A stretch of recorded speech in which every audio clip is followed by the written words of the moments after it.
Thanks for joining us today for our final webinar in our series on agriculture water policy in a changing climate, presented by the University of British Columbia, Okanagan and the BC Agricultural Climate Adaptation Research Network. Once again, I am hosting this webinar from the ancestral and unceded territory of the Syilx Okanagan Nation. And I know we have people calling in from all over the province and the country, and so I would like to acknowledge the traditional caretakers of those lands as well. Today's webinar is a little bit different than previous weeks. We have one presentation from Dr. Joanne Taylor, and that's going to be followed by an expert panel discussion. And so before we get going, just to encourage you, make use of that chat box throughout the webinar, but to ask questions to Joanne and to our panelists, please use the Q&A box. So that's on the bottom of your Zoom toolbar. And by doing that, that allows us to keep track of those questions just a little bit easier. And you can also vote for other people's questions, which pushes those to the top. Make sure we answer the questions that people are most interested in. And feel free to ask those questions throughout Joanne's presentation. And while we're sort of getting the panel started, we will get to those questions. We're going to have a period where we take audience questions to the panel. So keep asking those. Feel free to use that throughout the entire webinar. To start out, I'm going to provide just a little bit of an introduction to Joanne and her work on climate change and agricultural resiliency in the Okanagan and Cariboo regions of BC. I'm Lauren Arnold. I work as the project coordinator for this UBC ACARN Partnership Development Grant. I'll explain what that means in just a minute. So Dr. John Janmat from UBC Okanagan is the principal investigator for this project, and the research has been led by Joanne Taylor, who you're going to hear from in a minute. I've been working as a project coordinator to support Joanne for the last year or so, mostly on the administrative side of the research and keeping track of all the wonderful things she's doing, and also working really closely with Shauna McKinnon, who is the ACARN project coordinator. You can go to the next slide, Joanne. So this project launched in fall of 2019. So partnership development grants are awarded by the federal agency, the Social Science and Humanities Research Council, and they're intended to support research activities that foster new and existing research partnerships. So this project is a collaboration between BC ACARN and UBC. And we have a really great advisory committee that's drawn from the ACARN network, and also many others who are part of the broader team that has been involved in this project. And initially, when we began in 2019, it was really framed to look at agricultural resilience to climate change in the Okanagan and Cariboo regions of BC, and how policy decisions are made and the interactions between producers, governments, and the organizations involved in implementing those policies. And Joanne completed a couple of focus groups at the 2019 ACARN workshop that was held in Kelowna, and then a batch of interviews in spring 2020. And after that first batch, she completed a preliminary analysis of those interviews, and we shared that with our advisory committee. And based on their advice, we determined together that a key emerging issue was water supply. So we revised that work plan and then went back into another batch of interviews, which has just finished up this spring. Go ahead to the next slide, Joanne. So these are the key research questions that have really guided this work, and particularly that phase 2 data collection. So looking at what are the key goals of existing water supply regulation and policies in BC? How do those apply to agriculture? How is agriculture considered in the development of those regulations and policies? And then really importantly, how does the implementation of those affect adaptation activities for producers in both the study regions? And then what are the key challenges and what are the key opportunities to support agricultural adaptation to changing water supply? Go ahead to the next slide. So the two study regions are the Cariboo and the Okanagan. So anyone who's not familiar with those regions, if you just click Joanne, there's a couple of, and then one is again. So there's quite some substantial differences here. The Cariboo region is about 80,000 kilometers squared, where the Okanagan region is a much smaller area at about 20,000 kilometers squared. And the populations are also quite different. So the Cariboo is much less densely populated, as you can see, with just under 62,000 people, whereas the Okanagan has just about 315,000 as of 2016. And the agricultural industries are also very different in these regions. This is certainly not comprehensive, but I'm sure many of us know the Okanagan is the largest producer of wine grapes in Canada, also has a really significant tree fruit industry. The Cariboo region has more dominant beef, cattle, forage operations, and dairy. And the climate change concerns also vary considerably in each of these regions. And Joanne is going to speak to some of those variations in her results. But I'd also like to draw, anyone who's interested, just like to draw your attention to the work that's been completed by the BC Climate and Agricultural Initiative, the website at the bottom there, and they've completed some really excellent regional reports on climate projections in each of these regions and also adaptation priorities for agriculture. So I just ask you to refer to those if you're interested in learning more about these regions. Go ahead, John. So here's a breakdown of the interviews Joanne has completed by regional distribution. So you'll see a large chunk of those interviews was completed with folks in the Okanagan. And again, the populations are quite different in these regions as well. And then there's also a substantial chunk of interviews that are for the province as a whole. And what that means is that those people, their jobs, their mandates weren't specific to any one region, but covered the province as in its entirety. So a lot of those folks are people working in government.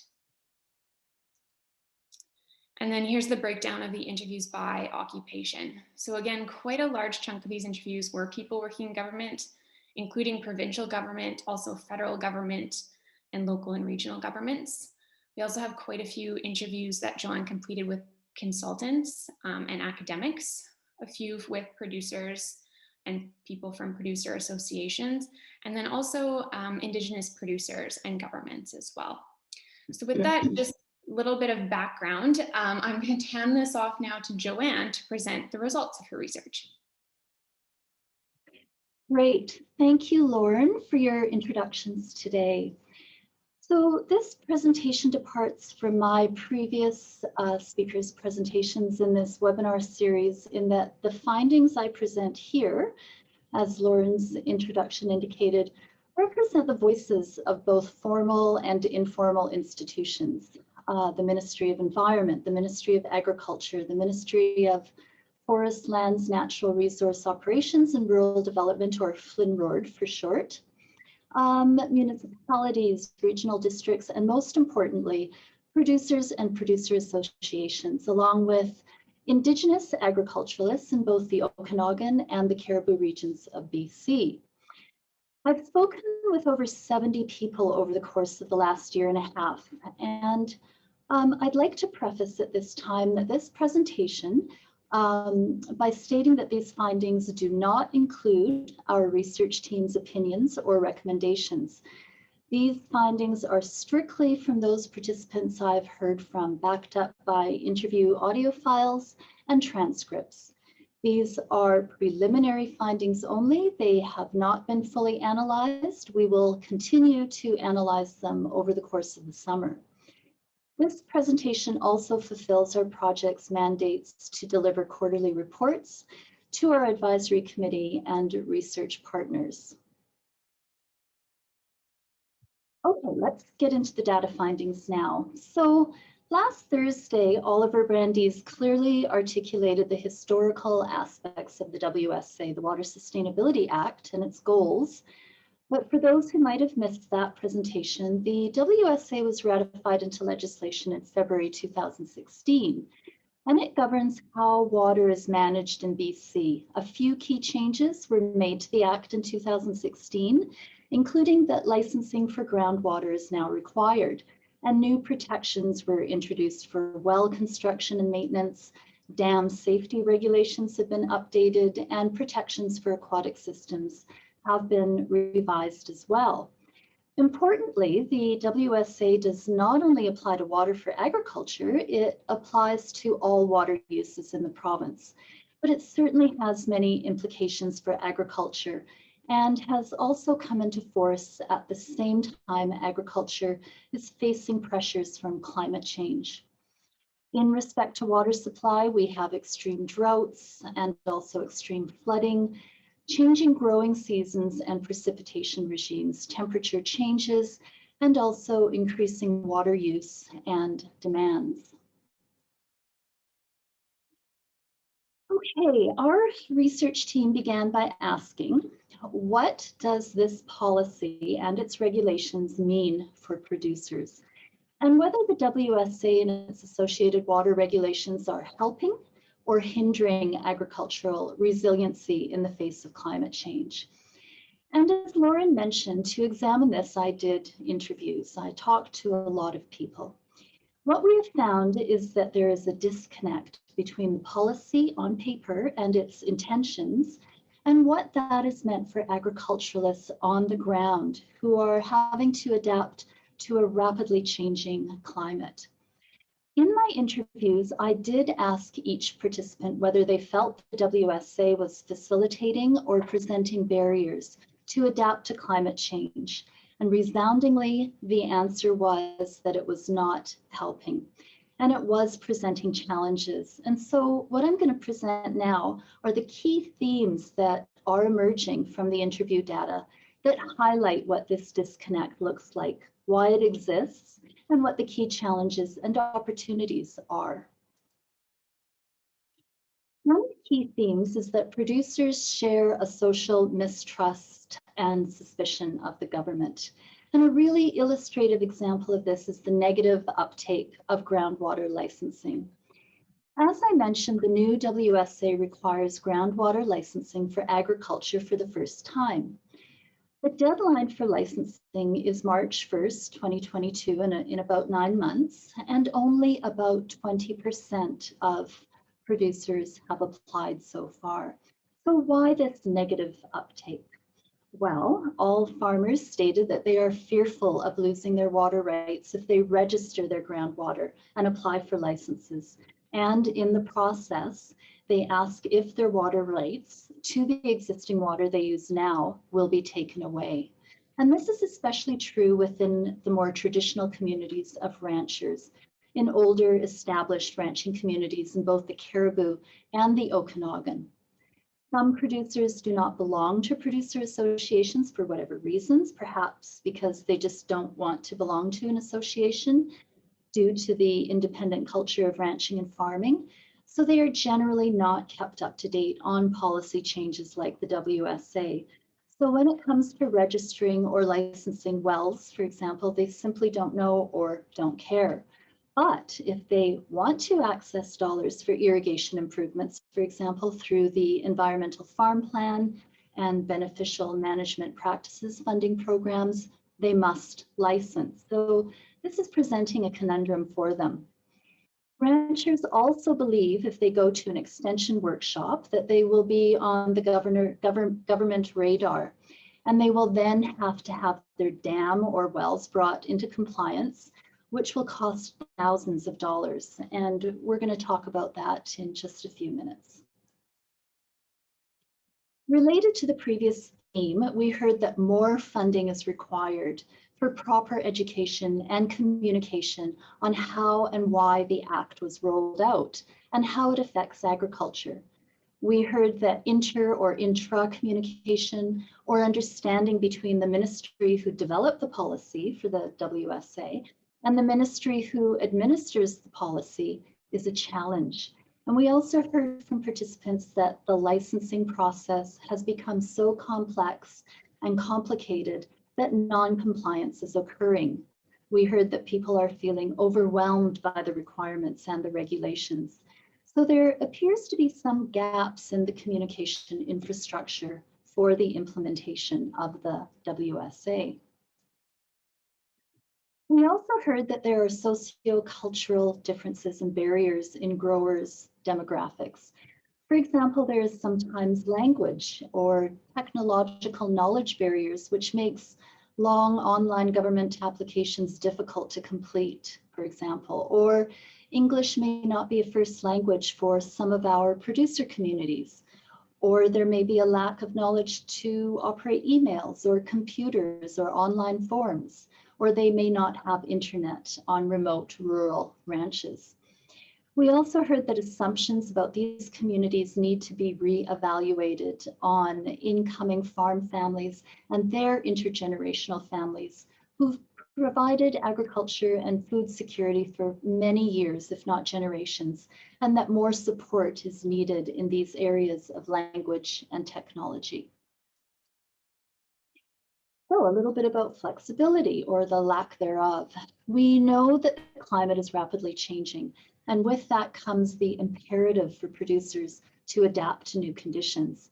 This might mean shifting crops, new varietals, and adapting new practices. And we heard that some aspects of the WSA and regulations are not facilitating the need for flexibility. One example of this is the BC Ag Water Calculator, which is based on climate data from 2000 to 2010, which is quite an outdated data set now. And the Ag Water Calculator was originally developed to help farmers decide how much water they needed for their crops. However, it's now being used by water adjudicators to issue licenses. Crops water usage was once based on forage, which gives many crops a buffer in times of water restrictions during drought. Farmers said that this is a restriction or a difficulty for producers to change their crop. One area, however, that does have a bit more flexibility is purveyed water, which is different in that you just get an allocation from your water purveyor. There is much more flexibility for this set of farmers. And this is especially true in the Okanagan for tree fruits and grapes, for example. Purveyors generally have much greater amounts of water allocated to them to allocate to water users. So that gives the growers room to change a crop and apply for more water. So there are a number of water uses and needs in our province. Domestic water needs and ecosystem function, also industry and development requiring water. And this is a question that came up in our webinar last week. How can we make sure that agriculture and food production is prioritized in the province of BC? And that the interviewees I spoke to are concerned about this, especially for times of water scarcity, which may become more common in the future and in the face of increasing demand for food production and water.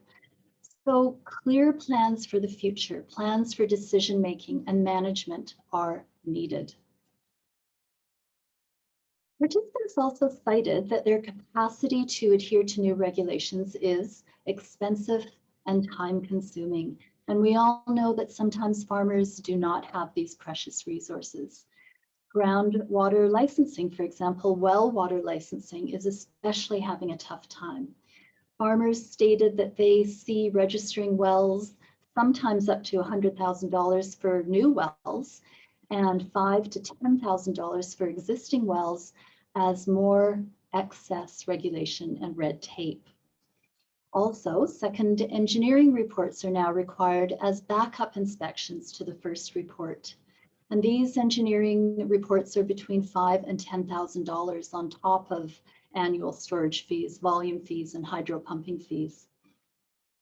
Another example is that dams must be inspected and upgraded if necessary every 10 years on a low incidence dam and can run sometimes between $75,000 to $100,000 to repair a higher risk dam every 5 years. If farmers cannot afford these costs, dam decommissioning and deactivation is being considered, and we heard that that is actually occurring. We also talked about this last week. Climate change technology is lacking. Some climate change modeling data is available through PCIC's, Pacific Climate Impacts Consortium, but it is just not being used by the provincial water adjudicators. Lack of hydrometric stations and data, particularly is some participants state that there is no funding and government is not paying for these transmission costs. Maintenance hardware must be in place for the next 30, 50, and 100 years. Dam data technology is lacking for program development for water storage infrastructure in order to be able to do water balancing and budgeting for agriculture. All of this means that climate scientists cannot accurately predict current and future water supply. So licenses are not being granted due to the current data and models saying we do not have enough water.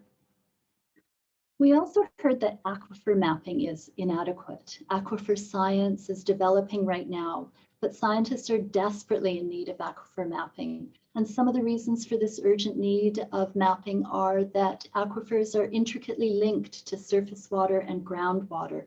Interplay between surface water and groundwater lacks this proper mapping. And Okanagan aquifers are very shallow, unlike in California where they're very deep. And we all know that society must ensure that the groundwater pools do not get extracted. On this topic, we also heard that watersheds are not mapped fully in BC, and we need this mapping desperately. So the key question is, how can we manage our water resources when we don't even have a clear idea of what we have in terms of water supply, particularly for groundwater? And then also importantly, whose responsibility is it to collect this data and do the modeling that is necessary to make sure we can make good, sustainable decisions about water use and allocation? Water authorization officers do not have enough staff and guidance, so they lack the ability to engage with First Nations governments according to UNDRIP legislation, which is now hindering that engagement. It does take a long time for First Nations to engage, and that means that water officers are taking a long time to engage with Indigenous producers. We heard that in the Cariboo, ranchers have no tenure, no infrastructure, and do not have easy access to loans and must go to and have exorbitant loan rates of 14% and upwards, for example, if they want to invest in their ranch. They told us that what they need are more grants and partnerships. At the time of colonization, the lands north of Lytton and upwards were not given fee simple lands, and in some cases they were in the Okanagan. We heard that in the Okanagan, Indigenous ranchers are irritated by the water meters that they are putting on wells where mostly all ranchers are just breaking even, and that's in a good year. These added expenses are causing smaller ranchers to go out of business. And some ranchers whose operations are not on reserve must pay for water and license wells, and these are putting them out of business. And also they've stated that the climate is rapidly changing and they are anxious about the future of their operations. So now for some key suggestions that we heard from our participants. Climate change is severe in both areas and will only increase in the future. And with climate change, farmers who can't get the water they need say that this is affecting the future of agriculture and food security. Agriculture resiliency is not being achieved because of water volume restrictions and lack of flexibility for farmers to change crops according to market forces and climate change. Agricultural resiliency is not being achieved due to the many challenges of having to comply to the new regulations in the WSA. We heard that there must be collaboration between First Nations and the community of people of water users. There must be more interagency communication, intersectoral, interdisciplinary communication pathways and tools. We also heard that there must be more integrated water management and integrated water resource management so that all producers and water users can have access to safe amounts of water allocation. There must be more extension in place, education, communication. The Environmental Farm Plan needs more funding in order to facilitate more supports, in order to help agriculturalists make the steps needed to fully licensing of groundwater. We also heard that more workshops are necessary across the province in order for knowledge transfer to take place. They are well attended when they are organized. Communication is a really key theme in our results, and also some potentially low-hanging fruit. Some of these challenges could be addressed simply by better communication and education and providing more clarity on the WSA to producers. Trust must be built to ensure that growers have all the information they need across all information platforms, such as mail and email. We heard that simply a provincial website is not enough. Participants shared with us that their desire for the development of more tools using current data that can help the water licensing adjudicators allocate water and license. We also heard that groundwater licenses must not be issued for the crop, but higher water using crops, so that there is a buffer in there for extreme days and also flexibility for farmers to change their crop if what they're growing right now becomes either no longer financially feasible or sustainably viable. ALR land has a lot of natural unirrigated grazing lands, which are now being converted to cherry orchards, and they need irrigation water, but it is not tied to water. There's no guarantee, for example, that a given piece of land within the ALR will have access to water. Perhaps we need to mesh those two, land and water, to make sure that we know parcels of ALR land are also associated with water.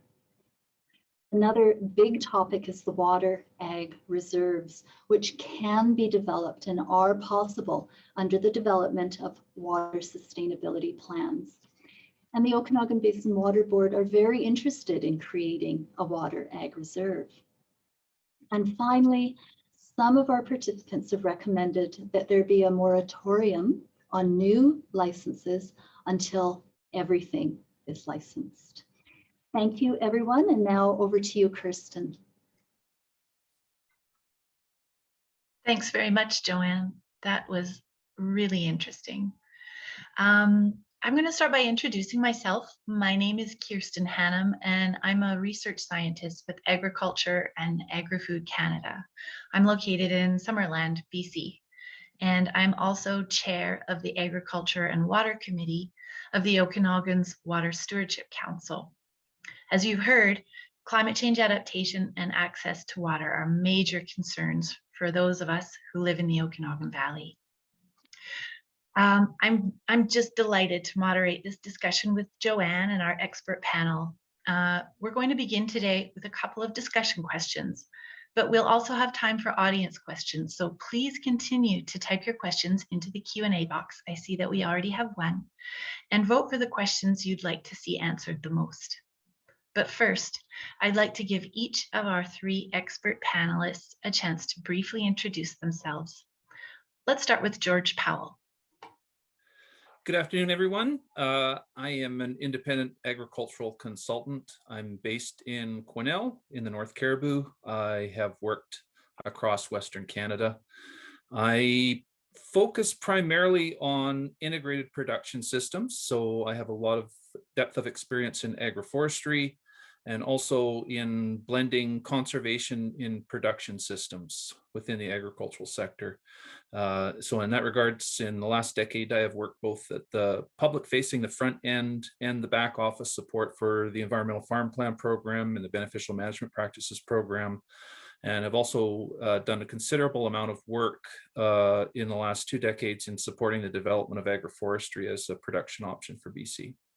So I've been consulting full-time for 17 years. Prior to that, I had a brief stint as a sessional instructor at the University of Alberta. And before that, I was 10 years in the research branch of the Ministry of Forests, working on rangeland research-related questions. Thank you, George. I'm really looking forward to hearing what you have to say in response to some of our questions. Next, Hans, would you mind introducing yourself? Yeah, thanks very much, and good afternoon to all. Thanks for having us here. It looks to be interesting. So I am a grape grower in the South Okanagan for close to 4 decades. I'm an organic farmer since more than four decades, and I have actually in the past in the South Okanagan, also on the same piece of land, also grown forage and irrigated pasture, and I had some sheep for quite a while. So I'm fairly broad-based farmer, and before I came here, I used to grow vegetables. So I've been involved in a lot of different sectors in agriculture. I'm a member of the Water Stewardship Council since its inception around 20 years ago or so. I really don't remember. And I have been quite involved in the grape sector organizations with the BC Wine Grape Council, and currently I'm the chair of the Canadian Grapevine Certification Network that is involved in doing a lot of research funding and organizing research in grape and wine sector across the country. So I am really interested in research, and that's one of my main fields of interest. That's it. Thank you, Hans. I'm so grateful for you joining us today. Your diversity of perspectives is going to be really helpful. And finally, Andrew Peterson, would you mind introducing yourself? Hi, everyone. I'm Andrew Peterson. I'm with the Ministry of Agriculture. I am a water management specialist, but my main area has been irrigation. I was in irrigation sales for 20 years prior to my stint in the province. I'm a certified designer, and I'm very familiar with different types of systems to apply water to crops. So I've do a lot of work. I also work with the policy shop and environment and help with water policy development and that. So we've got a pretty wide range of work. I have one cohort in my ministry, which is Stephanie Tam. She's our water management engineer, and the two of us are who take care of water for our ministry for the province. Thank you, Andrew. Again, someone with a lot of useful background information. I'm really glad that you've joined us today. Okay, now that we all know each other, we have a couple of questions already for our panel before we turn to audience questions. So as you all probably noticed, a key question of Joanne's research asks, do water policy and regulations in BC support the resiliency of agriculture to climate change? As we heard in her presentation, all of her interviewees answered no to this question, and instead felt that BC's water policies are presenting challenges for agricultural resilience and adaptation. We'd like to turn now to each of you and ask you what your reaction is to this finding. How about we start with Hans? Yeah, thanks. And I would really support that that finding as well. This is, I mean, one of the problems. If we look at the Water Stewardship Act, I think it's really well-meaning, and it has many. Agriculture in general was in support, somewhat in support of the idea of licensing groundwater. And I think we do all agree that surface water and groundwater is linked so closely together that they both need to be sort of regulated in conjunction. Because if you just can divert your water diversion to the ground, if water runs out, I mean, you're basically taking somebody else's water away as well. So I mean, with the principle is, I would say I agree with. In practice, though, I mean, there is a real lack of flexibility, and maybe also a bit of a lack of understanding on how agricultural production works. It is rare that an agriculture producer will grow the same crop over, over decades and decades. So you need to have a little bit of flexibility in there. And in the past, so in my own case, I have a surface water license, I have a storage license, and I've now just also received a groundwater license. And between all these three licenses, in theory, I would have a fair amount of flexibility to change my approach to my operation. But with the way the Water Stewardship Act is implemented right now, I mean, there seems to be a little bit of a tendency to more try to take water away from agriculture instead of actually looking at how we can provide for a sustainable way to keep our lands irrigated. And for this to be sustainable, there needs to be some kind of an approach towards flexibility, and this is really what has been lost. And in the past, we had the flexibility because most of the licenses were adjudicated based on that crop needs, which gives you a fair amount of leeway in making a choice of what you want to grow on your land.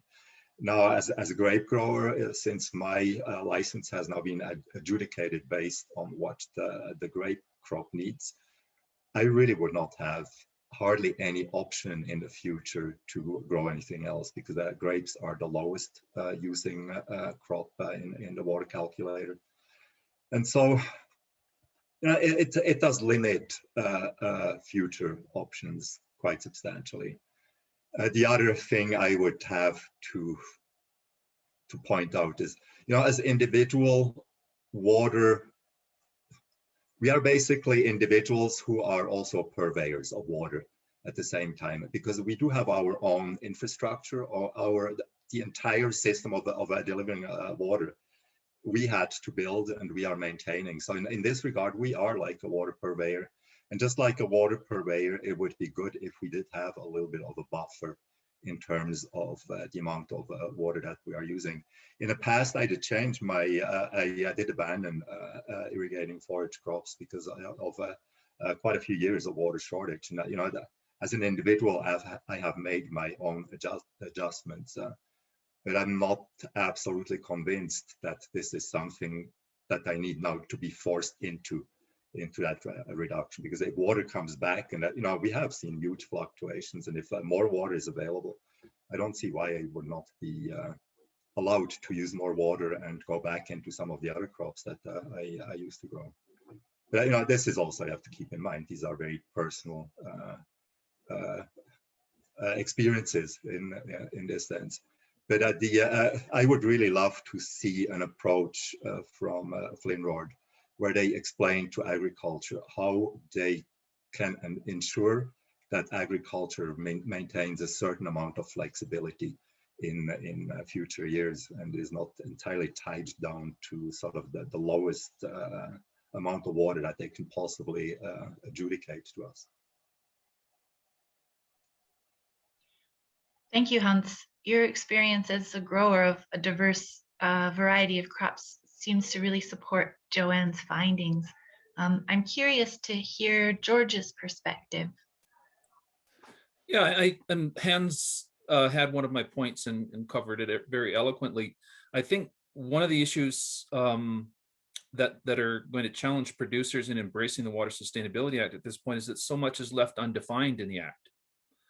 And that lack of definition on many aspects, important aspects of water use and entitlement, creates a fear about what the ultimate outcome is going to be. And we know that people don't necessarily like to operate under an aura of fear. So I've given as an example in Section 2 under the Water Sustainability Act, where they have water use purpose, they don't explicitly state stock water as a water use purpose. And pasture and rangeland is the largest extent agricultural use in these two regions. So you're saying that, you know, for a very prominent agricultural use, we don't even define it as a water use purpose. It gets lumped in with other industrial uses, I suppose. And I think it also ties back into looking at how the entire sector is structured, because agriculture in the Okanagan, in the Cariboo especially, is mostly family farms and ranches. It is not large corporate entities. So when you have that owner operator independent attitude is highly resistant to any level of regulation and deeply involved process, because it's time that they have to commit to fulfilling things that in the past they didn't have to commit that time to. So I heard one producer refer to it as a compliance tax.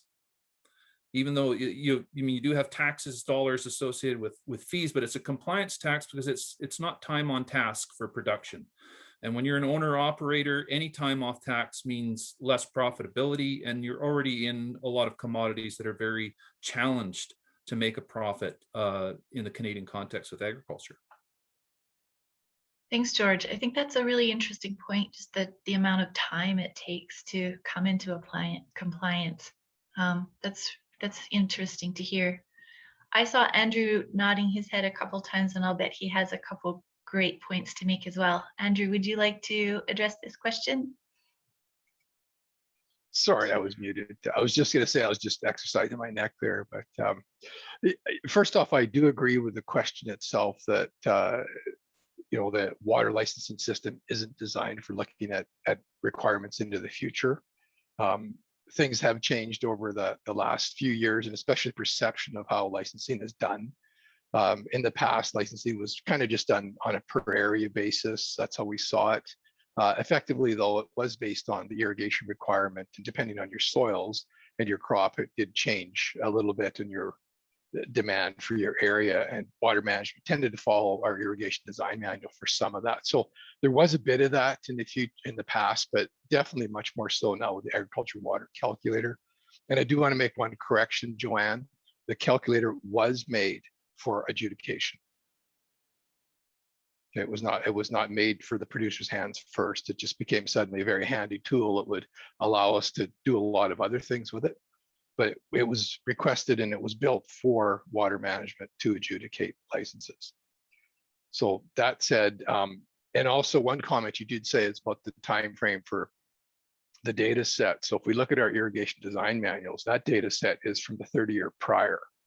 So the agriculture water calculator actually does take into account a higher demand climate scenario than what our irrigation design manuals use, because they're from they would go from 1970 to 2000. So there is a little bit of an addition there. We got you could say a bonus in the fact that we've got to use a little bit of a hotter climate scheme for the evapotranspiration calculations. So that's positive, but I do agree with Hans and all that. It's, in his scenario, he's only going to be able to ever grow grapes with the water he's supplied with his license. And as a ministry representative, I mean, we're interested in agriculture into the future.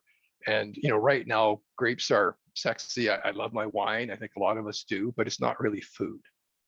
And push comes to shove and the population goes to 10 billion or who knows where, that suddenly grapes might suddenly need to be replaced with a food product. And the water's not there to grow that. So that is a concern.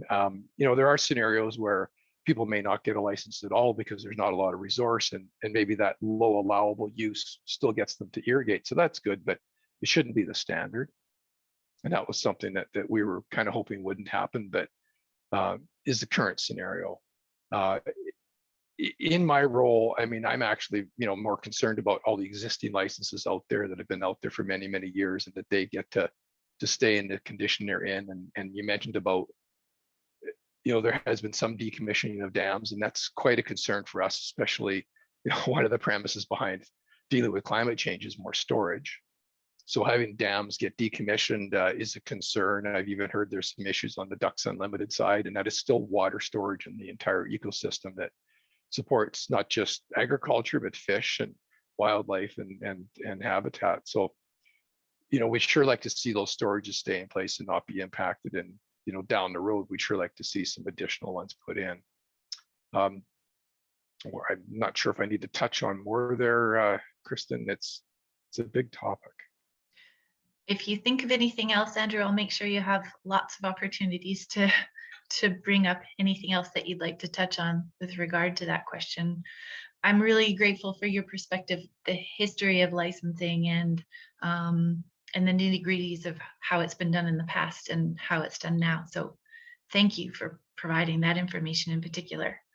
I have one more question actually for all three of you before we turn to the audience members' questions. So I'll jump right into that now. An overarching theme that appeared in Joanne's results is that there have been issues around producer compliance with regulations for water use and licensing, and that there's mistrust and communication challenges between government and producers. And I've heard this already a little bit from our panelists as well. The question for all three of you is, do you agree with that finding? And what are your thoughts on why these issues of mistrust and lack of compliance exist? Sure. I mean, there is a rural-urban divide in British Columbia, in Western culture, and it's growing. That shouldn't come as a surprise. And I think the agricultural community increasingly feels a bit disenfranchised, alienated from the growing urban population in British Columbia. and at times vilified for some of societal's larger problems. So, and around climate change, we see a lot of publicity around agriculture is a problem. Agriculture has got to change, and that resonates in the psyche, I think, of producers. And does I when I'm talking with producers, they are always talking about the government in the third person, not a government for them. It's what do they want? What are they doing to me? They don't feel franchised with that. And I think there's also in BC not really broad public support for BC agricultural production. If we look at food self-reliance, and this has been for decades, more than half of the food that we consume here comes from elsewhere. And so maybe there's a sense that there's an underlying hypocrisy in people that are happy to outsource their agro-environmental impacts to the US, to Mexico, to China, and then tighten the regulations on BC producers. So I think that all of that contributes. It's a very complex social issue that's going on there. I don't know that you can solve it quickly, but I absolutely am not surprised by that finding.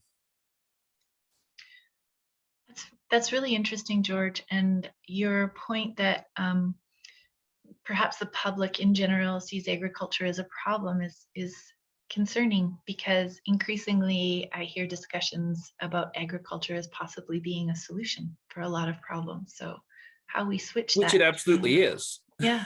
I think it's just that the part of it is perception, and part of that perception is based in reality, that there is that rural urban divide. And on the urban side, they're just people that are not rooted in issues of the land, and they're much more likely to be driven by opinion and persuasion rather than looking at the facts of certain matters. So yeah, that's very interesting. Andrew, would you like to weigh in? Yeah, it's interesting having, I worked for 20 years in the private sector first, and then I joined the province. And, initially it was almost like, being a friend and then being an enemy. And I got some of that attitude from producers. Well, you've left us, you've gone to the other side. So it was a challenge. I spent a lot of my time, kind of helping to correct that. And, the one thing working in the Ministry of Agriculture, for most part, we are a support ministry for the industry, not regulatory. We have regulatory in food and safety and things like that, but not in the production side and where I work in water and irrigation. So a big part of my job is to, educate and help producers do a better job with water. And then I also work very closely with water management in the same capacity, helping them have a better understanding for agriculture and looking at agricultural water uses. But back to the farmer, there is an inherent distrust from them on government, because they do see regulations and, the water stuff's annoying, but now they have the entire agricultural code of practice that's, the old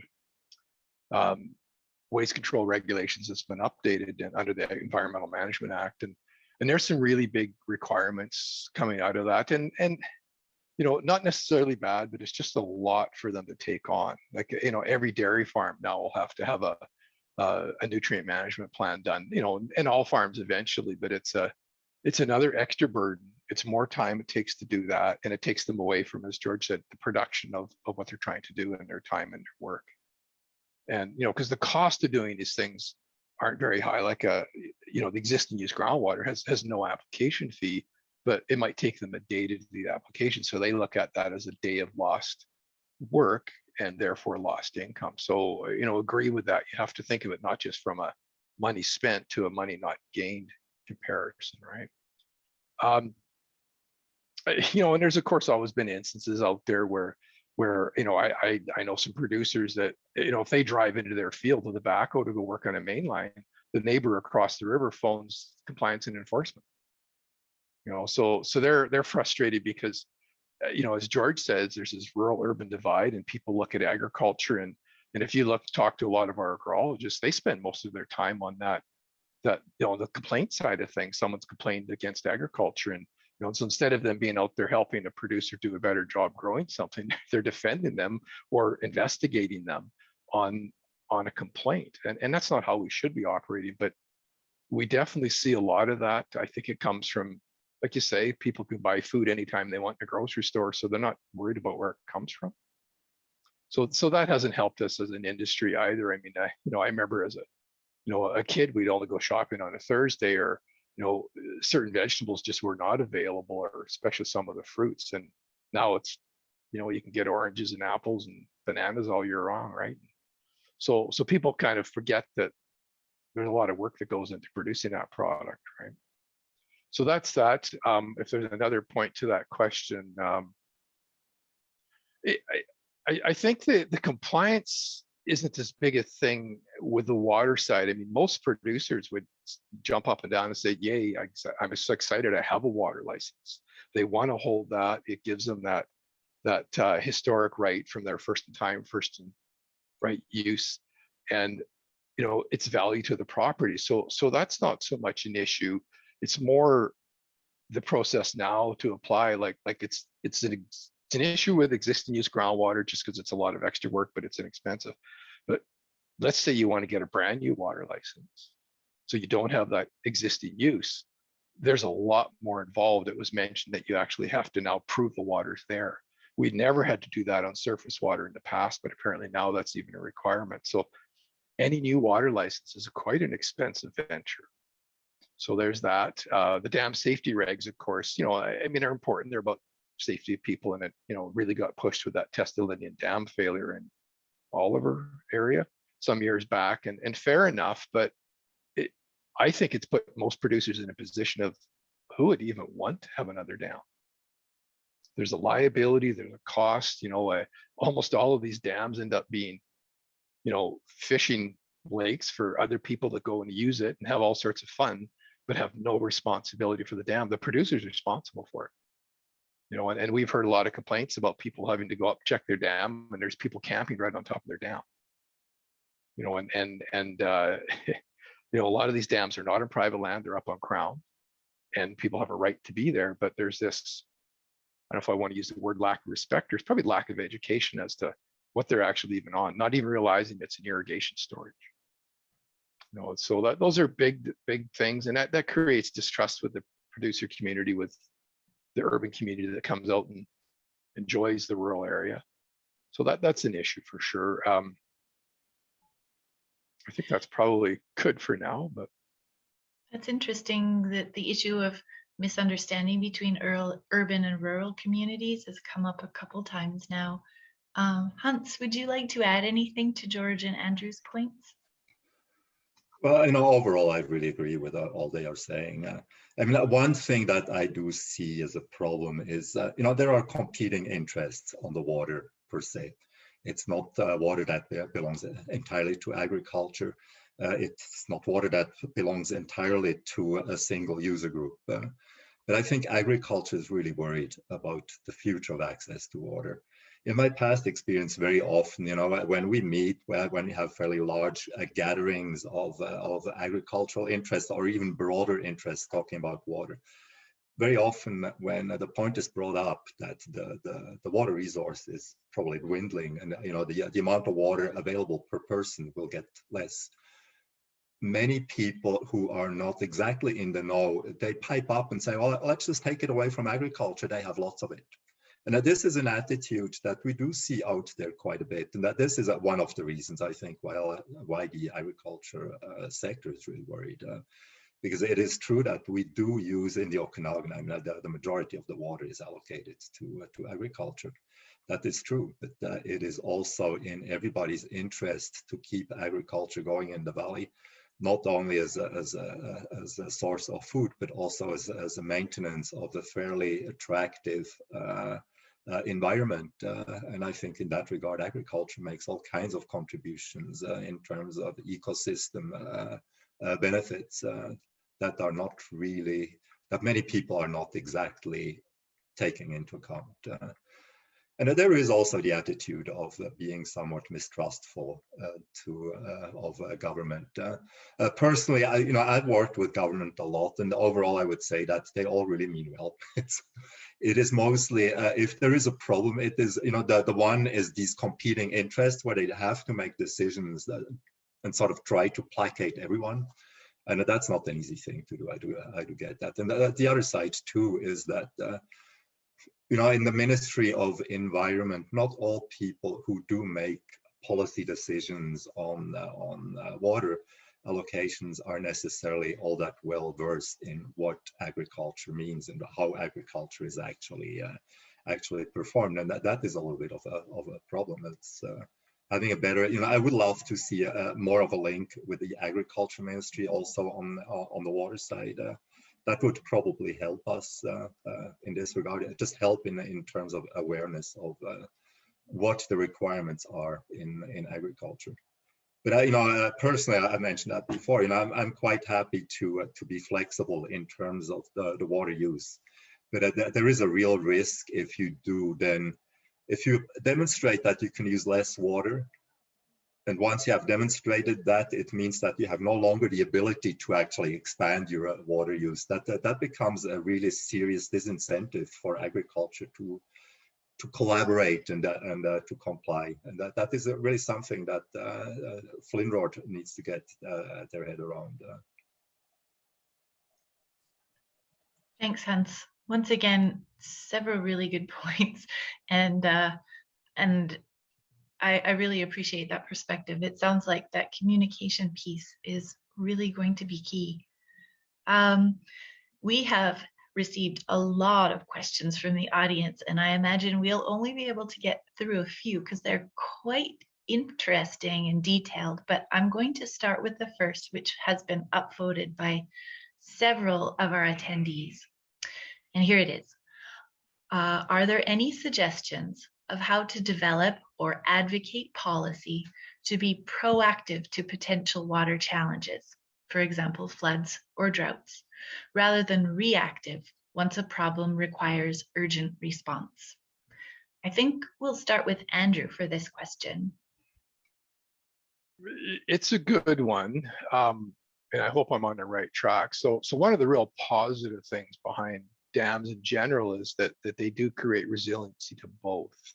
So dams help moderate floods, they capture water and prevent floods from occurring downstream to a point, of course. And then, of course, they hold back water for irrigation later in the season, which helps with drought. I mean, one of the problems we have with the drought scenario is if you're pulling water from a stream directly and not from storage, you know, a better efficient irrigation system is a nice thing to have, but the instantaneous flow really doesn't change a lot. So it really doesn't help with the drought scenario, as where if you're pulling from a system supplied from storage, the less you use can be held back and then used later in the season. So dams have a real true support for resiliency, especially to the drought side, but also in the flood mitigation side too. So if that hopefully answers that. I didn't have the question written down in front of me, but. Yes, that's great, Andrew, thank you.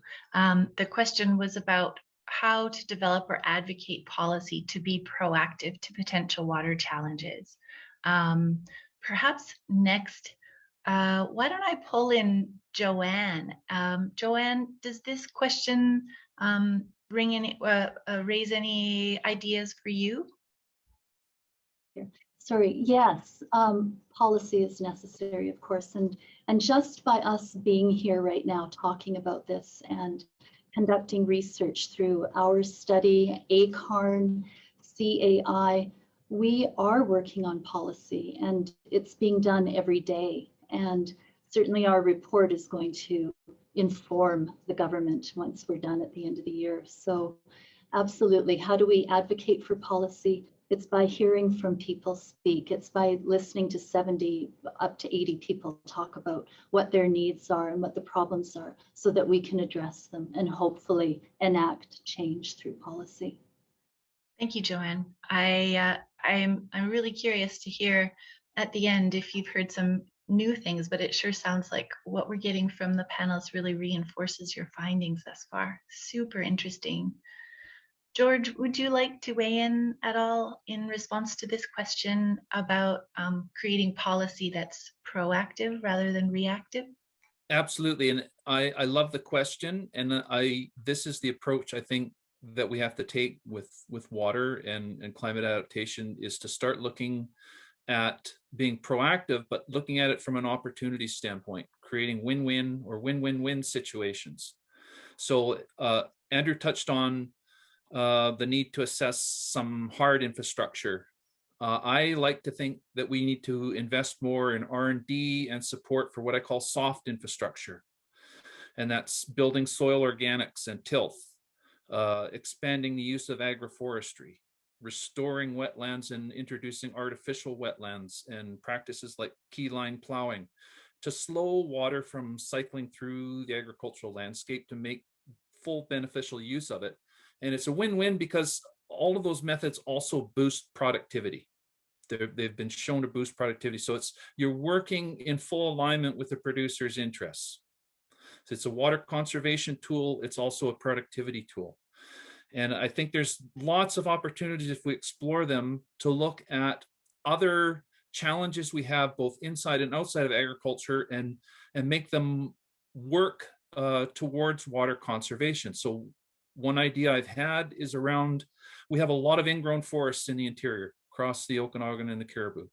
And right now there's a lot of activity around thinning out those forests and burning that material, sending carbon up in the atmosphere to fight climate change. Doesn't make a lot of sense, but we could be, with some financial incentives and a little R&D, turning that carbon into soil. So that's a win-win-win. I mean, you're going to be building the water storage capacity of the soil. You're going to be improving the productivity of the soil. You're also addressing another climate-driven issue, that interface fire risk around agriculture in the settled areas. You can even expand that even more because, again, probably the two biggest nutrient deficits for our interior soils are carbon and nitrogen. And we have water quality issues around the province because of concentrations of livestock waste. So if we start subsidizing the redistribution of that, pairing it with those carbon-rich materials that we're doing from forest ingrowth, then that's at least a 4-bagger, maybe a 5-bagger of winnage. And it's building the resiliency of the land, it's slowing water down. All of that contributes to sort of dampening the runoff effects, those big spring freshet flows, and extending the beneficial use of that water longer into the season. So if we build that soft infrastructure, if we increase soil organics, if we're improving tilth, if we're adding agroforestry elements into the landscape, that's a policy that, if it's supported through government channels, through private-public partnerships, is really win-win scenario across the board. George is a soil scientist. I loved that answer. It was music to my ears. Very, very great points. Hans, I'd love to hear what you have to say about proactive versus reactive management. Yeah, George makes a lot of really great points, and I wholeheartedly agree. You know, there is a lot of room for research. And I'm really personally very interested in building soil organic matter. But you know, one of the aspects to this that we need to be aware of is that it requires more water. And that is, but the way I look at this, you are building resilience to drought into the soil by, in times of sufficient water availability, you are increasing, you're building your soil organic matter. That then is able to go through times of extended drought much better, because you are able to store more water in the soil profile, which is really one thing that helps a lot in times of drought, and that will make a difference. You know, in some soils will do way better than others. Soils that have fairly good carbon capture in the soil will do really well. But you know, the other side as well is there is a bit of a lack of education of the population, really. And I'll give you an example in terms of water storage and flood control.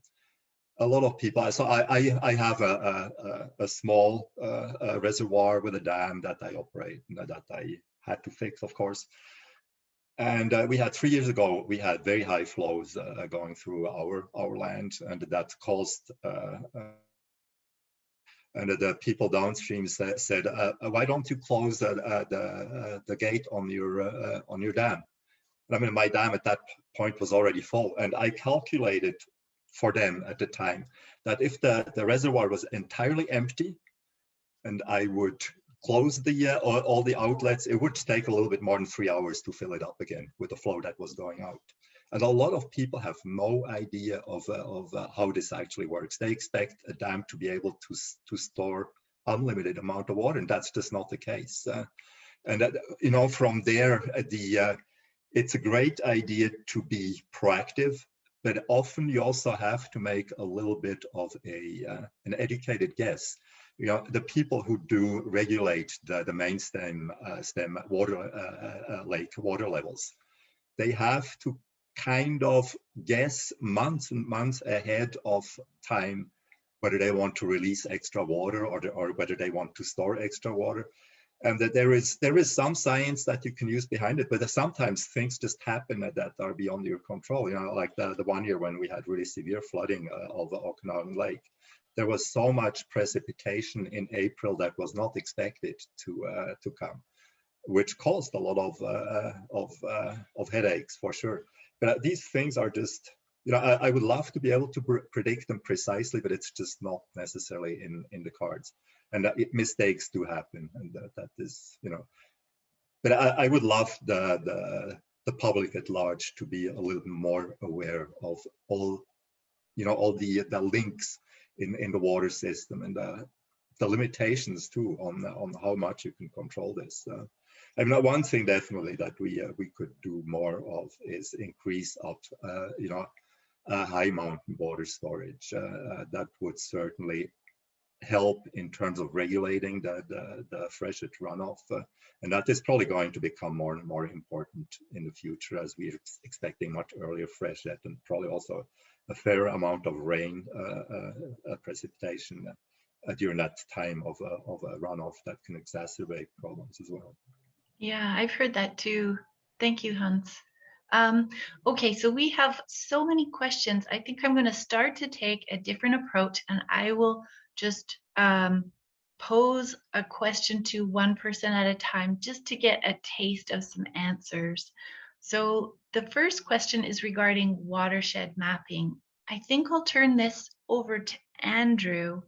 Andrew, the question is, where are the largest gaps in baseline data on water supply in BC? Assuming having reliable, accurate data are required prior to implementing tools for management, allocating water, etc. That's a big question. My knowledge base is more around irrigation, but you know, a lot of our water systems, we only have mapped to a certain point. The best example I have is, you know, say the drought scenarios we have like in the Cook's Island and Nicola. And on those rivers, we have focused very hard on those because of drought scenarios, but we really don't have hard and fast numbers on flows out of some of the neighboring streams because there's so much work involved with getting to what is the environmental flow, what is the critical environmental flow, you know, what waters do the fish need, that it takes a lot of work and a very large amount of time. You know, I would say on the surface side, you know, they've got a reasonable handle on the volumes available through the surface water system, but we know for sure that the aquifer mapping is lacking, and we could sure use some better information there.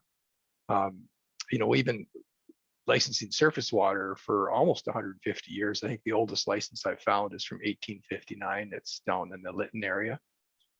And that's even before I was born.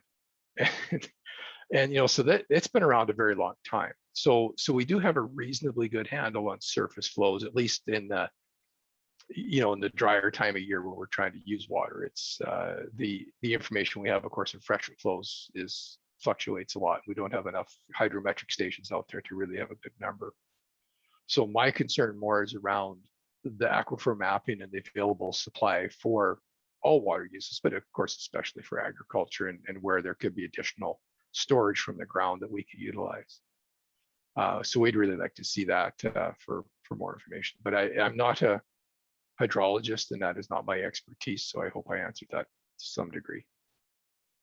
Thanks, Andrew. That's really helpful. And I've heard similar concerns about the need for more aquifer mapping. I think I'll pass the next question to Joanne. Joanne, this question directly relates to the results of your study. If there was one challenge to focus on moving forward that would support ranching or farmers on the ground to increase their water resilience on farm by region, assuming they may need different needs. Oh, sorry. Resources are substantially limited, right? So where should we start if we needed to focus on one challenge to support ranchers and farmers on the ground? Yeah, that's a great question. And so far, as we get further into this research study, I think that what CAI is doing right now, that's the Climate Change and Agriculture Initiative that we work with. And what they are doing is actually going and speaking on the ground to producers. And George knows this very well, he's a consultant.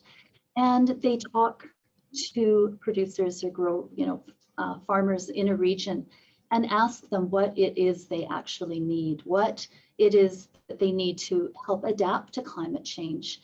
And through many discussions and through that collaboration, George, for example, will go back and really do kind of more of a scientific study as to what the producers could do to help them adapt to climate change.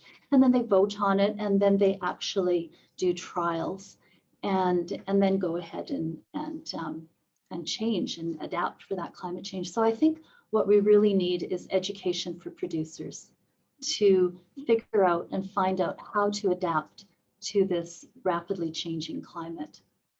Thanks, Joanne. Maybe we'll try and put some links to those CAI reports in the chat box so that people know where to look for some of that work. I'd like to pose the next question, I think, to George.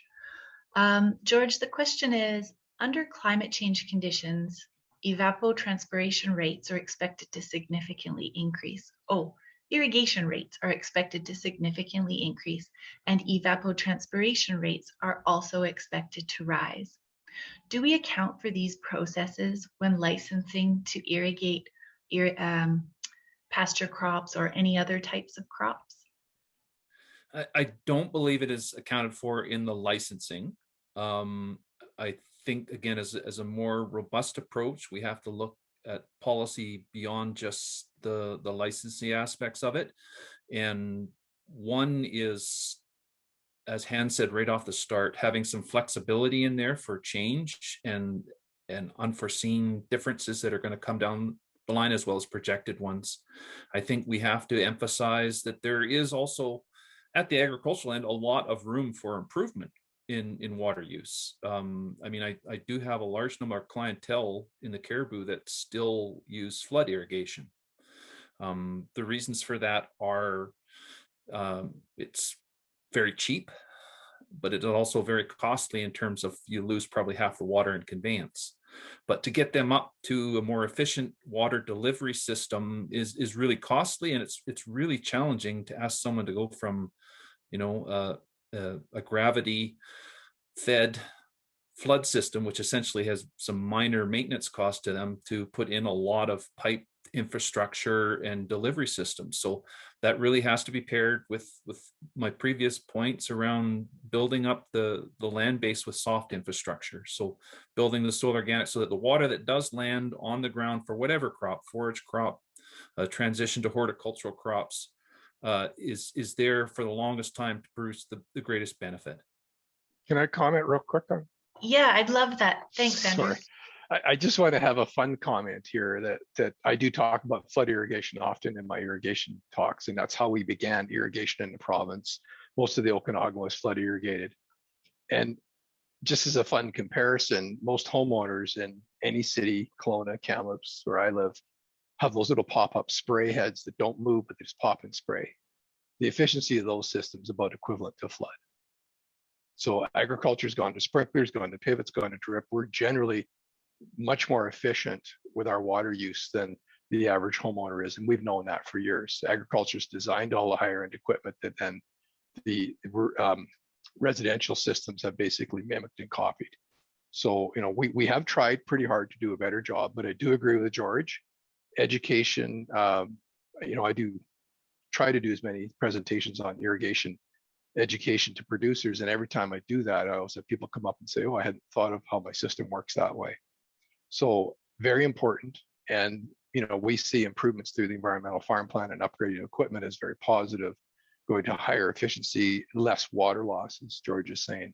And of course, the soil is a huge part of that. So.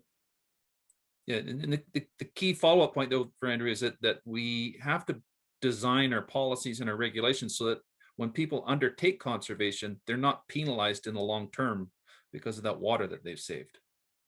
Right, that's interesting. So there's issues of flexibility and also issues of education and most efficient use of resources, coupled with that soft infrastructure that you mentioned, George. I have a question that I'd like to pass along to Hans.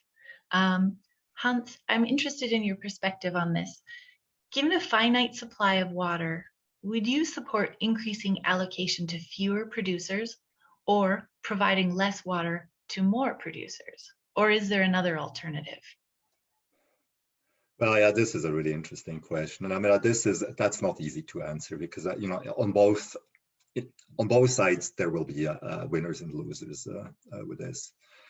But one thing that I mean, if we are able to establish an agricultural water reserve one way or another, that would, and I would assume that if we were able to establish this, that the agriculture sector would be largely in control of how water gets allocated. And you can, if you do this really well, even if in years of very low water supply, you can adjudicate water between various users and various crops in ways where you can minimize the negative impact. I mean, there will be losses due to drought for everyone, most probably. But I think if you do that really well, and you time your, you know, there are many crops where you can load up the soil with water in springtime when there is a fair bit of water available almost everywhere.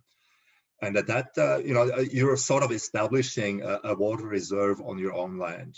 And if we were to do this, we could probably go through times of drought quite a bit better, if they are not, you know, years and years long, of course. I mean, that is the other thing. But if these are droughts that are fluctuating from year to, would have much more resilience. But I think I would really love to see the agriculture sector be involved in decision making there to a large degree.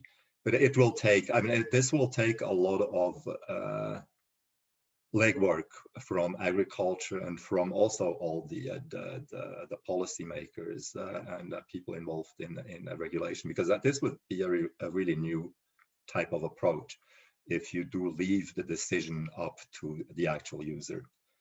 You know, you would have a finite amount of water that agriculture for one season can play with, and we would have to sort of, you know, decide where the lowest negative impact is if we do allocate, if we find a way of allocating. But it's not an easy thing to do at all, because in times of drought, there will be people who have yield reductions and possibly even crop losses. That can happen. And this is, you know, we don't like to see this for sure, but these are some realities. If we do enter a period of prolonged drought, as you know, it's been around in the late 1920s and early 1930s, was probably the worst drought in the Okanagan and a bit everywhere in North America. And if we come to that again, that there will be losers. This is for sure. We cannot, you know, just magically produce water out from nothing. But we can try and reduce the impact as much as possible through very smart planning and management. Thank you, Hans. I knew you'd give an interesting response to that question. We have quite a few really interesting questions remaining. I think my plan had been to end with one final question to all of you. And I think given the time, we'll do that. But perhaps if people want to stay for a little longer, we can always circle back to some of the remaining questions if our panelists can stay. So I'm going to go to our wrap-up question now, and but please stick around, those of you who can, and we can always continue the discussion. Okay, so our final question for the panelists is this. well, what are your ideas for 2 key changes that you would recommend in order to help the Water Sustainability Act achieve its goals and address some of the challenges we've discussed today? So I think I'd like to start with George. Thank you. So I think, and it's been discussed quite a bit, but I think the first is to give some certainty to the long-term sustainability of agriculture is to explicitly reserve water for agriculture use within the ALR. Not just a possibility as an outcome of a planning process that might happen. I think it needs to be enshrined in the Act, an agricultural water reserve. And the second change I would recommend is change the channel, because I don't think regulations ever solve complex social issues. And climate adaptation, conservation of any type really is a social process. It's not a technical or administrative process. It's something that I've learned in working with the Environmental Farm Plan for a decade now, is that if you cannot change people's minds and have them see the benefits, then all the information you want to provide is not going to be of any utility. So we have to look at policies that are educational over regulation driven. We have to look at incentives before penalizing, and focus on things that align with producer interests. So those win-win solutions, so those co-benefits to production, so things that align with their already existing interests in agricultural production. Conservation measures for water that align with those are the ones that are going to resonate the best. And I heard that decades ago from a producer who said, if you want to see widespread conservation, make it profitable. And then it's a no-brainer. Producers will just jump on board with them. So that's the real challenge for the research community, for those of us that have our toes inside and outside of research, is to develop and adapt methods that are profitable for the sector. And then they'll be adapted without any resistance. Thank you, George. I really appreciate that answer. Hans, would you like to add any points to George's suggestions of 2 ways to improve the efficacy of the Water Sustainability Act? Well, I wholeheartedly agree with that. Establishing a water reserve would go a really long way to also then give us the other thing which we need, is the flexibility. And we could, as agriculture, I mean, we would probably have to fight to develop a system that is really equitable and that everybody sort of can support. But if agriculture is the body that is in charge of then administering the reserve that is established, I think we might have a chance of, well, it would remain to be seen. There are possibilities that we could not agree, but I would like to be to think positive and think that we might be able to come up with systems where we can learn to share water in times of low supply. And I think if we do that right, the possibility is there. But I mean, the other thing too, I mean, we have to keep in mind the other water users as well, because under the Act right now, the water for agriculture is dedicated for agriculture, but it's not entirely reserved for agriculture. I mean, any recorded water in agriculture can actually be transferred to other uses, primarily to residential uses. And that in the long term, it could be potentially really dangerous. So this is really one of the main reasons why an agricultural water reserve is critical for us, to make sure that the amount will not dwindle over time more and more and more and more, because that risk is definitely there. Thank you, Hans. I appreciate that point. And I wanted to raise a point that came up in the chat just now, that Flinrord is working toward a watershed security strategy that may address some of these concerns, and I know it's in its early stages, but anyone who's approached to participate or to give feedback, I think that would be a great way to get your perspectives heard. I'd like to turn it over to Andrew now. Andrew, do you have any suggestions for 2 ways that we may increase the efficacy of the WSA? Well, being a government employee, I'd start with that, and there's no question that they could sure use some more funding for more capacity and more staff to help with the work they have to do. You know, if you can imagine being a water officer, and you don't just have existing use groundwater licenses coming at you, but new licenses, and you also have requests for works in about a stream, and how do you decide what has to be looked at first? So they have a lot to do. So support there would be really nice. You know, one more defense of them is that water isn't supposed to be targeted to any specific use or purpose. So if a water officer looks at a stream and the amount of water in the stream, and someone's applied for any purpose, and even if it was an agricultural purpose that say got let go, they have to consider that purpose under the current law. They have no ability to say, now we're going to hang on to that chunk of water for farms because we'd like to see more food growing. That's not their decision. They simply have to go by, if there's water available and it's allowable purpose, they have to go ahead and adjudicate that. So, you know, it'd be nice to maybe see some kind of a dedicated agricultural water or something along that line. We'd support that greatly.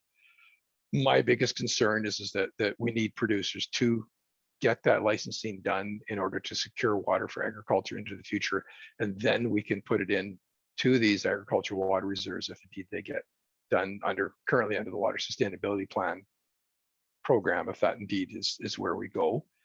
So, you know, I feel they worked very hard to do its best job as they can. I worked very, very closely with a lot of water officers, and you know, not sure it's a job I'd actually want to have. I'd have to say they have a very difficult job and do a good job of it. Support-wise, yes, they could use more support. Probably a greater breadth of staff would help them out a lot. So that's probably my comments. I'm sorry, I do have to run due to 2:30. Yeah. So. Thank you for joining us, Andrew. I really appreciate you staying and giving your perspective. I want to now, for the grand finale, turn this question over to Joanne. Joanne, would you like to make any suggestions? Gosh, I have heard so much from so many people, and so much data, such enriching conversations that I had and continue to have. And I just want to remind everybody that today's presentation was merely a snapshot of where we are at today. We have not fully completed analyzing the data. We have up to 80 conversations yet that we really have to code and find even more themes. So I hope I'm addressing one of the participants' questions that was in the Q&A.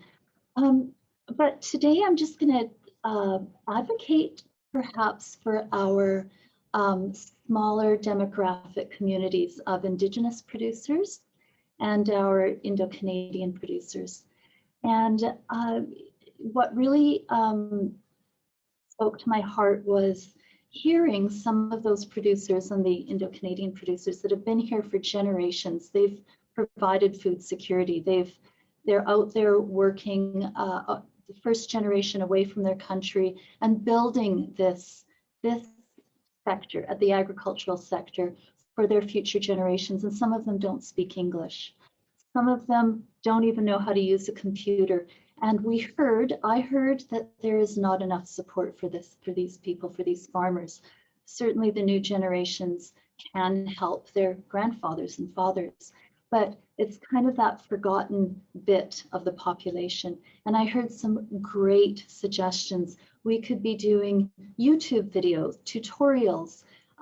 We could be offering more extension for them.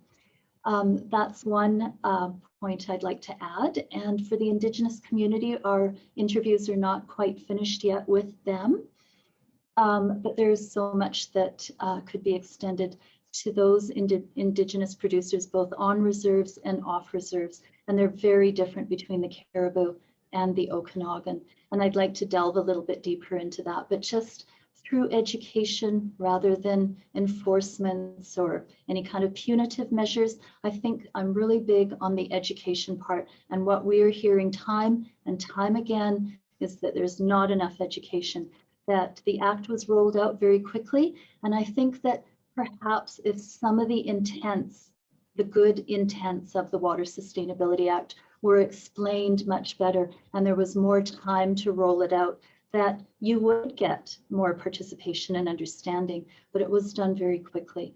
And then that trust issue, just getting down on the ground, developing that trust, which is really hard to do with changing governments and changing staff. And, farmers need that. They need to be heard. And hopefully that's what our report will do in the future for them.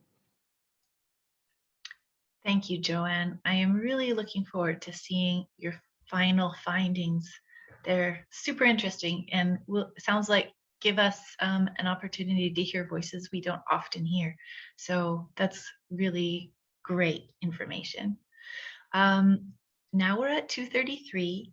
So I'm going to thank again, Joanne, you for your presentation, and George and Hans, and remotely Andrew for joining us and providing us such wonderful information, really, really useful feedback to all of our questions.